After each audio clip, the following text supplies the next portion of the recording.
nakita mo yung silang... Simulan natin ang ating pagdiriwang sa ngalan ng Ama at ng Anak at ng Espiritu Santo. Ang pagpapala ng ating Panginoong Jesucristo, Ikot na lang po, ng ikot. Diyos Ama, at ang pakikipagkaisa ng Espiritu Santo, nawa ay sumalihin lahat. Mga kapatid, tayo nagdiriwang ngayon ng dakilang kapistahan ng mga apostol San Pedro at San Pablo, mga haligi ng pananampalatayang Kristiyano na sa kanila ay pinagkatiwala ni Kristong muling na buhay ang kanyang aral upang ito ay ingatan, upang ito ay ituro, upang ito ay ipamagsal, upang magiglaan ng kaligtasan ng sangkatauhan. Ang simbahan ay pinatatatag sa tulong ng mga apostol sa pag-akay ng Espiritu Santo. At din ang ating mga kapatid na sina Anastasio at sina Mary Joy ay pagkakalitin ng Diyos sa kanilang mga pahayag na ito ng pananampalataya sa pagtitipan sa sakramento ng kasal upang ang kanilang paglalakbay ay maabot nila ang kaganapan ito at yan ay sila'y maging kalulugod sa Diyos at banal na anak ng simbahan at makasakit sila sa buhay na walang hanggan. Kaya mga kapatid, sa pagdiriwang na ito ng dakilang kapistahan ng apostol San Pedro at San Pablo, mapaalalahanan din tayo ng ating pag-ibig kay Jesus na siyang pundasyon at tungtungan ng ating pagpapahayag ng ating pagmamahal sa kapwa sa simbahan. At ito'y pagpapalagian nating panala na ang pagmamahal ay maihandog natin araw-araw sa isa't isa bilang pagtulad natin kina Pedro at Pablo na nag-alay ng kanilang buhay ala-ala sa minamahal ni Jesus na sambayanan. Kaya mga kapatid, ihanda natin mabuti ang ating mga sarili sa pagdiriwang ng mga banal na misteryo. Buong mababago natin aminin ang ating mga kasalanan, pilingin natin ang mababang patawad ng ating Panginoon.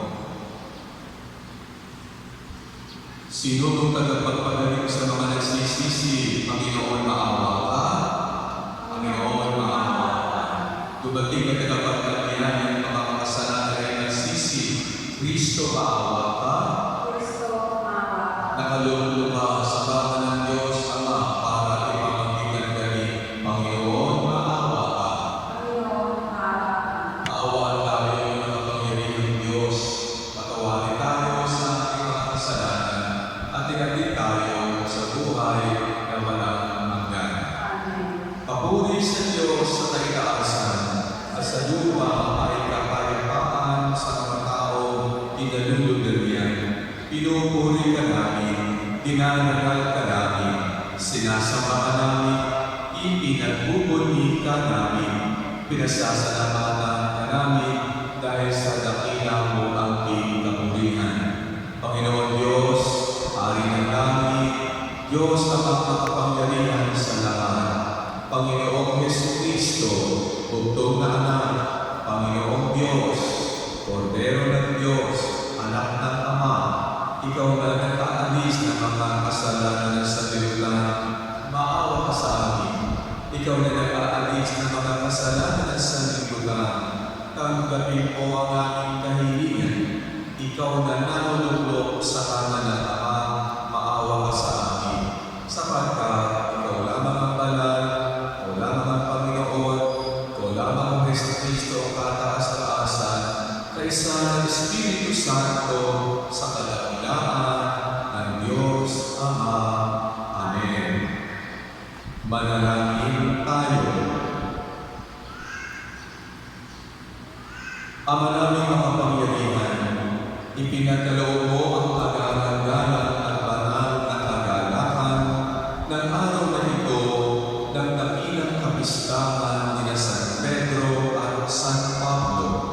Pagbigyan mong masunod ng iyong sambayanan sa lahat ng larangan ang ipinamana ng mga pinagbuhatan ng simula ng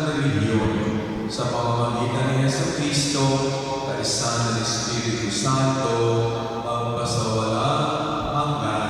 Amen. Pagsuko po.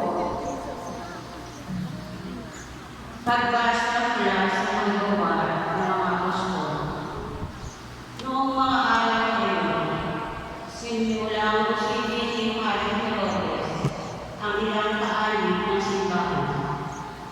Pinupugutan niya si Santiago kapatid ni Juan. Nang makita niya ito, ay pinulubog ng mga Hudyo. Si Pedro naman ang kanyang pinadapit. Nangyari ito noong lista ng tinapay na walang nilagay. Pagka nakita kay Pedro, ito'y pinilong at pinabantayan sa aking pangkat na tig-aapat ng awal. Ang balak ng Herodes ay iharap siya sa bayan pagkatapos ng isla. Kaya't nanatiling nakapilunggo si Pedro.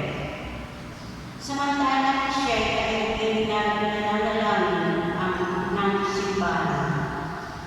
Gabi noon, si Pedro ay natutulog sa pagitan ng dalawang awal. Gabos siya ng dalawang panakalat at may mga tandok pa sa harap ng pinto ng bilang buo. Siya ay natakdang iharap ni Herodes sa bayan kinabukasan. Walang anong-ano'y lumitaw ang isang anghel ng Panginoon at nagliwanag ng mabuti sa silid-bilidan. Tinapik sa pagilan si Pedro at inisip, "Bumangon ka, David, wika ng anghel."